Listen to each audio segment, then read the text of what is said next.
Salut à tous, David Zavaglia depuis Tokyo. Nous sommes vendredi 18 août et je reviens du cinéma où je suis allé voir Sandland, d'où ce superbe masque pour dormir et mon look complètement Toriyama. Et oui, peut-être vous allez dire je suis pas très objectif parce que je suis un immense fan, mais désolé, Toriyama c'est un génie parce qu'il a fait Dragon Ball et Dr. Slump.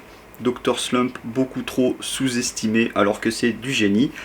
Bref, je vais vous donner mon avis complet avec une partie sans spoil et une partie avec spoil. Vous inquiétez pas, je vais vous prévenir. Avant toute chose, désolé, je suis pas très présent sur YouTube parce que je suis tellement occupé. Voilà, mon vrai métier c'est de faire des reportages pour Game One, G1 et ma nouvelle émission pour les éditions Kana, émission qui s'appelle Ittekimasu Kana. Et je fais aussi beaucoup de live Twitch IRL dans les rues à Tokyo, donc n'hésitez pas à venir me rejoindre sur Twitch. Ma chaîne s'appelle Tokyo Exclusive, on va dans plein de pop-up stores, des shops otaku évidemment, donc n'hésitez pas à m'y rejoindre.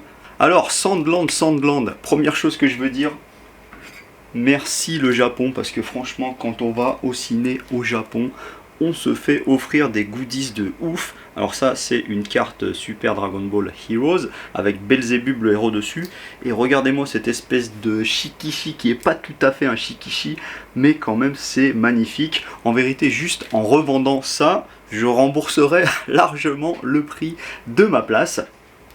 Hop, magie des effets spéciaux, je me suis équipé de quelques goodies, je me suis lâché sur les goodies parce qu'il y en avait plein, ils sont trop beaux et en plus ça va m'aider à ne pas oublier les noms des persos. Là franchement c'est l'un des plus beaux porte-clés que j'ai jamais vu avec du sable à l'intérieur, puisque c'est Sandland. Allez, on passe tout de suite à la critique concrète du film. Bon, d'abord pour résumer, moi j'ai passé un très bon moment, franchement ça passe nickel. Le film il doit faire à peu près 1h40, ça se laisse regarder sans problème, que l'on ait lu ou non le manga original Sandland, puisque rappelons qu'à la base Sandland, c'est un manga one-shot de Akira Toriyama qui est sorti en 2000. Bon, peut-être qu'il va y avoir des avis assez divergents entre les gens qui ont lu le manga et les gens qui n'ont pas lu le manga. Le pitch du film, en 2 secondes, ça se passe dans un monde désertique, Sandland, où il ne reste quasiment plus d'eau, où toute l'eau en fait est possédée par un roi pourri qui vend l'eau à prix d'or. Et c'est un monde dans lequel cohabitent les démons et les humains. Et donc parmi ces démons, il y a le fils de Satan, Belzébub là. Et l'humain, le héros de service, c'est un vieux shérif qui un jour va aller demander de l'aide à Belzébub pour aller chercher une source d'eau que lui il est sûr qu'elle existe, pour ne plus être dépendant de cette pourriture de roi qui vend son eau à prix d'or. Et voilà, et de là, ils vont partir dans plein d'aventures pour trouver cette source mystérieuse. Bon, là, c'est la partie où on ne spoil pas, donc je vous en dis pas plus. Simplement, pour en revenir à mon avis, d'abord, en ce qui concerne l'animation, alors c'est de la 3D, mais c'est de la 3D qui passe très bien. De toute façon, moi j'ai toujours pensé que le chara-design de Toriyama, qui est plutôt avec des angles assez pointus comme ça sur les persos, j'ai toujours pensé que ça se prêtait très bien à la 3D, et là du coup la 3D elle passe crème, sachant que ça n'est pas une 3D on va dire super réaliste à la Avatar pour coller à un monde réel. Non, c'est vraiment une 3D animée, cartoon, avec presque un grain en fait qui parfois me fait penser un peu au dessin animé à l'ancienne en mode cellulo quoi, avec le devant très coloré qui ressort beaucoup sur le fond à l'arrière. Bon, désolé, je suis pas du tout un spécialiste technique de l'animation, mais tout ça pour vous dire que vraiment l'animation ça passe très bien, il n'y a aucun souci à ce niveau là, c'est très beau, c'est très coloré, voilà, j'ai repéré aucun souci, aucun défaut majeur dans aucune scène. Donc beau boulot de la part du studio Sunrise qui fait Gundam entre autres et Anima. Pour le scénario maintenant, alors là c'est là où il risque d'y avoir des petites déceptions on va dire si vous n'avez jamais lu le manga, parce que je pense que c'est important de savoir ce qu'a voulu faire Akira Toriyama avec ce manga, puisque on est en 2000, donc Dragon Ball le manga est fini. Toriyama clairement a envie de tourner la page, et donc il le dit, alors voilà c'est écrit, là c'est le magnifique pamphlet du film Sandland, il y a un petit message de Akira Toriyama dedans qui raconte un peu ça, et en fait dans le manga Sandland, Toriyama ne voulait surtout pas faire du Dragon Ball bis en fait. Et d'ailleurs, volontairement, il dit qu'il n'a pas voulu mettre en scène de jeunes héros beaux gosses, tout musclés, pareil, filles sexy, toutes belles, toutes musclées. Non. Lui, ce qu'il voulait faire, c'était surtout une aventure basée sur un vieux, hein, le shérif, là-haut, et sur les véhicules aussi, le tank en particulier. Parce que vous le savez peut-être ou pas, Akira Toriyama est un super fan de voitures et de véhicules militaires, entre autres. Donc, dans le manga d'origine, Toriyama a tout dessiné lui-même, il a bossé comme un fou. Et donc voilà, l'histoire qu'il voulait faire à la base, c'était ce vieil homme, son tank, et là-dessus il a greffé aussi Belzébub. Mais il ne voulait surtout pas faire du Dragon Ball avec des combats interminables dans tous les sens et des trucs de fou. Non, il voulait faire dans la simplicité. C'est d'ailleurs ce que sait faire le mieux Toriyama. Et sur ce point-là, c'est vraiment réussi. Le scénario est plutôt simple. 2-3 rebondissements, mais pas non plus de trucs de dingue. Mais ça se suit vraiment avec plaisir. Donc sur cet aspect-là, pour moi, c'est une réussite. Alors après, si vous n'avez pas lu le manga d'origine Sandland, peut-être que justement, si vous avez cette image de Toriyama égale Dragon Ball, Kamehameha, baston dans tous les sens, là ça va peut-être vous surprendre. Il y a évidemment des scènes d'action, mais le but de ce film, voilà, c'est pas juste de mettre en scène des gens qui se tapent sur la gueule. Et par contre, si vous avez lu le manga, c'est quand même assez fidèle, voire très fidèle au manga, un peu sur la fin, mais ça je vous le détaille après parce que là on est dans la partie qui ne spoil pas, mais en tout cas voilà, le film est plutôt fidèle au manga, et ça je trouve que c'est une très bonne chose. Donc si vous connaissez le manga, si vous connaissez Toriyama, Slump, tout ce qu'il a écrit, voilà, vous ne serez pas forcément surpris par le fait qu'il a voulu faire un truc simple, pas méga violent, pas d'action à outrance, même s'il y en a beaucoup, même si d'ailleurs ils en ont rajouté pas mal hein, par rapport au manga d'origine. Bon là je vous micro-spoil, mais du coup ça fait du bien de voir un peu de Toriyama sous un nouveau jour, surtout à la sortie de Dragon Ball Super Hero, avec Piccolo de 8,60 m de haut, le Cell Max de 17,40 m de large, enfin là on n'est pas du tout dans cette atmosphère là, et je trouve que ça fait du bien en fait. Je trouve, voilà, c'est un film qui fait du bien, qui est relaxant, on est embarqué dans un univers unique, original, voilà, ce monde de désert avec tout le monde qui cherche l'eau. Il y a les petites pointes d'humour à la Toriyama bien sûr, peut-être un petit peu moins d'ailleurs que dans Dragon Ball Super Hero, mais voilà, on retrouve un peu ces pointes d'humour, il y a des hommages et évidemment des petits clins d'œil, hommages à Dragon Ball, à Dr Slump aussi, voilà, parce qu'il y a des persos qui courent comme ça en mode kill, comme quand Harale elle court, donc ça évidemment ça m'a beaucoup plu. Bref, du coup je lui mets moi personnellement un 8,5 sur 10, soit un 17 sur 20, voilà, c'est bien déjà, j'aurais pu lui mettre 17,5, 18 peut-être, parce que c'est Toriyama, mais pas non plus... Ouais, je pense que 17 ça va. C'est un petit film sans prétention, enfin excusez-moi, je veux insulter personne, mais ouais, c'est un petit moment de détente tranquillou, voilà, qui va pas révolutionner le monde de l'animation, qui va rien révolutionner du tout, mais moi ça m'a beaucoup plu. Ça correspond tout à fait à la vision de ce que Toriyama voulait faire avec son manga, donc très bien, je valide totalement. Attention, maintenant on entre dans la partie avec spoil. Je le répète, à partir de maintenant je vais spoiler le film, donc si vous ne voulez pas être spoilé, si vous n'avez jamais lu le manga ou autre, c'est le moment d'aller boire un verre, d'aller aux toilettes, d'aller faire ce que vous voulez, mais au moins je vous aurais prévenu, à partir de maintenant je spoil. Bon, je vais spoiler, mais attention, cette fois je ne vais pas raconter tout le détail du film parce que ça ne sert à rien. J'ai très envie d'ailleurs que vous alliez vous-même voir le film pour vous faire votre propre opinion. Simplement, plutôt que de raconter en fait le détail de l'histoire, je vais surtout m'adresser à ceux qui ont lu le manga pour parler un tout petit peu des différences principales entre le manga et le film animé. Ce qui m'a marqué le plus, ils ont adouci le trait dans le sens de faire un truc très très grand public qui s'adresse également aux enfants, au sens où, désolé pour le spoil, mais il n'y a personne qui meurt vraiment du début à la fin. Sauf que dans le manga, par exemple, dès le début, pour montrer un peu la dureté de ce monde désertique, il y avait un slime qui clams au début, et là, dans le film, on retrouve le même slime, sauf qu'il ne meurt pas. Il essaye de le sauver comme ça avec de la flotte. Ensuite, par contre, à peu près tout le scénario du manga est retrouvé dans le film. On a d'abord donc ce shérif Rao qui vient demander de l'aide à Belzébub pour trouver cette source d'eau mystérieuse dont il est sûr qu'elle existe. Belzébub embarque avec lui Chief, c'est dur à prononcer, c'est Sif en anglais, mais en japonais il le prononce Chief. Et donc ils partent comme ça à l'aventure, ils se font agresser par un monstre géant comme dans le manga, donc leur premier véhicule est détruit, et de là ils volent le fameux tank de l'armée du roi, puisque le tank, vraiment, le tank c'est un personnage à part entière de ce film et du manga. Dans le manga, c'est vraiment un personnage à part entière.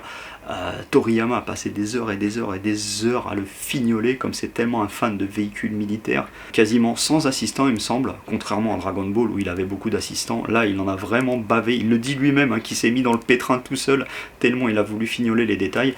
Et du coup voilà, dans le film le tank aussi est très bien fait, donc ils volent un tank à l'armée. Voilà, ils vont vadrouiller comme ça. Il y a d'abord un général qui est censé être méchant, qui va être plus gentil à la fin, le général Ares ou Ale, qui va leur tomber dessus.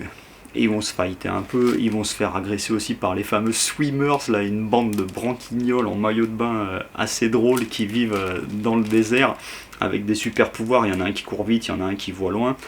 Voilà, on retrouve vraiment tous les personnages du manga. Au final, on va apprendre qu'en fait ce shérif là-haut, c'est un ancien général de l'armée du roi qui, dans son passé 30 ans en arrière, a plus ou moins exterminé le pauvre peuple des petits Pichi, parce que voilà, le roi, en fait, il est plus ou moins dirigé par une ordure, là, le grand shogun Zeus, Zeu en japonais, qui le contrôle plus ou moins, et en fait le pire boss de l'histoire c'est Zeu. Et donc les pauvres petits Pichi là, ils avaient construit une machine pour essayer de trouver et de puiser eux-mêmes leur eau, ce qui n'a pas plu au roi et à Zeu qui voulaient vendre leur eau. Donc en gros ils les ont tout fait, ils ont tout fait péter quoi, ils les ont exterminés, et lui il ne le savait pas à l'époque, il pensait que les Pichi c'était des méchants qui voulaient s'en prendre au royaume, et du coup ce chief apprend la vérité à Lao, et de là il s'aperçoit qu'il s'était trompé, et que voilà, maintenant il veut se venger. Au final ils vont trouver un premier endroit, un premier lac en fait, dans lequel il reste des survivants Pichi justement, et du coup malgré la joie d'avoir vraiment trouvé une source d'eau, il s'en veut tellement par rapport à l'histoire d'il y a 30 ans en arrière que du coup il préfère laisser les survivants Pichi avec ce petit lac et de partir directement à la recherche de la source d'eau que cachent le roi et Zeu. Là va y avoir une grande séquence de fight entre le général Ares et Lao. Qui est plutôt fidèle au manga, je dirais même que le film transcende ces séances de combat dans le manga évidemment, puisque voilà, dans le film on a toute l'animation 3D, ça part dans tous les sens, ça pète, ça explose, donc c'est très bien fait, voilà, pour au final avoir une pseudo-victoire de Lao, discussion entre Lao et le général Are pour qu'il se rend compte finalement que lui aussi a fait une erreur, et donc voilà.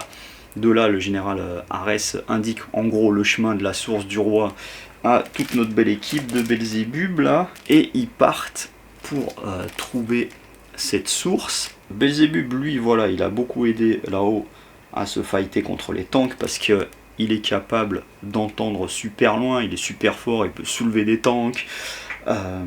Il peut parler directement à Lao juste par la pensée.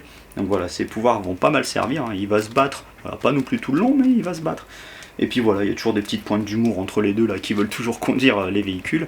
Bref, de là, on arrive très vite vers la confrontation finale, où donc le méchant là, Zeu, va s'apercevoir qu'ils arrivent à la source, et donc pour les stopper, il va leur envoyer une créature qui n'est pas encore fini, une créature qui fait penser à la fois à un sel, un petit sel au rabais quand même, il n'a pas la classe de sel, et aussi, pour ceux qui connaissent, inspiration de Kamen Rider aussi, hein. Mais là vraiment faut être fan de Kamen Rider pour voir un petit peu ce côté hommage inspiration. La grande différence du combat final entre le manga et le film d'animation, c'est que dans le manga, cette séquence finale est finalement assez courte, et en fait le méchant qu'ils envoient, c'est ce qu'ils appellent en gros un homme insecte, cette espèce de sel sauterelle super costaud.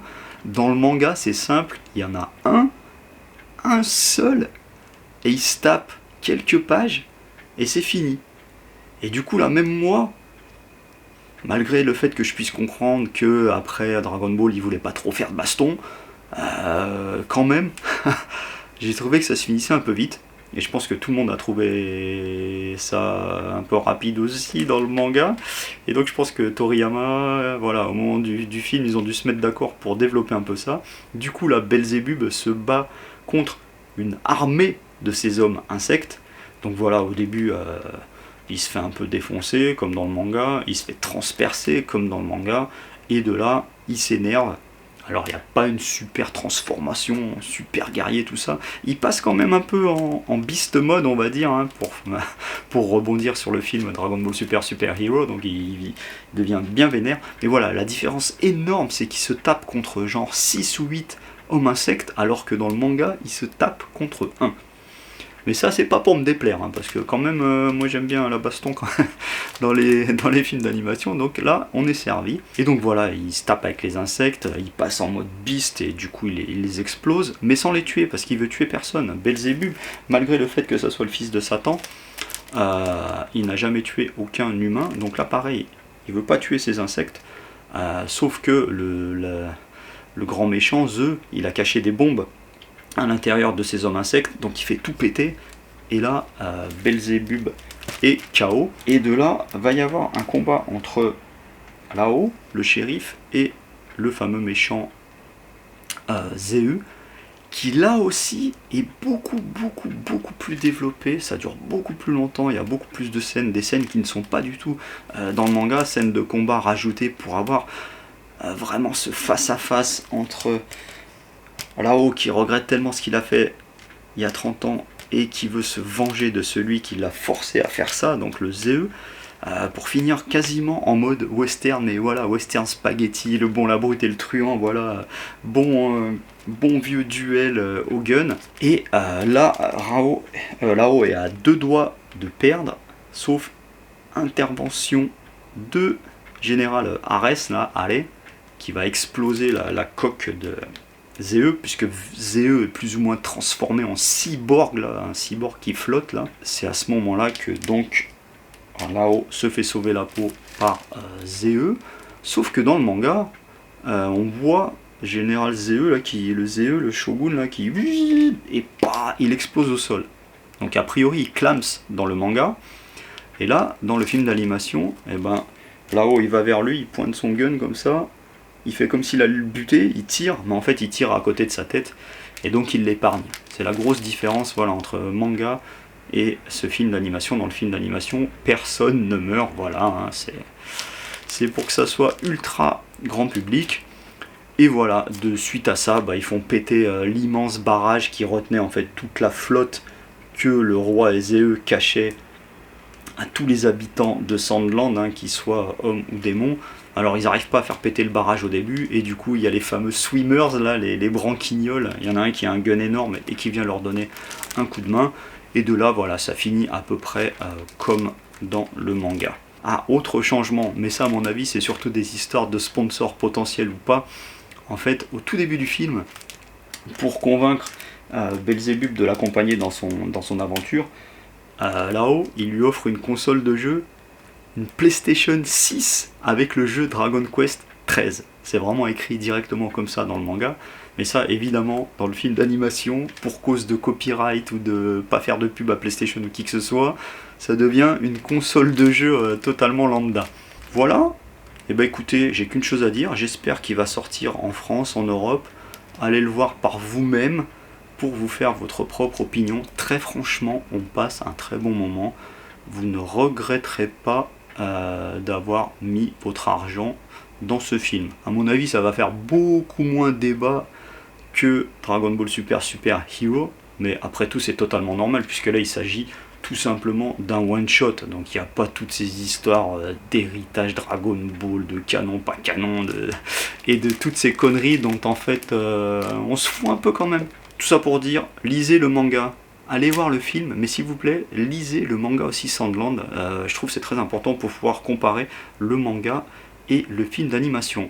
Voilà, sur ce, eh ben, écoutez, rejoignez ma chaîne Twitch, pour ceux qui utilisent Twitch, venez sur Tokyo Exclusive, c'est là où vraiment je suis le plus présent.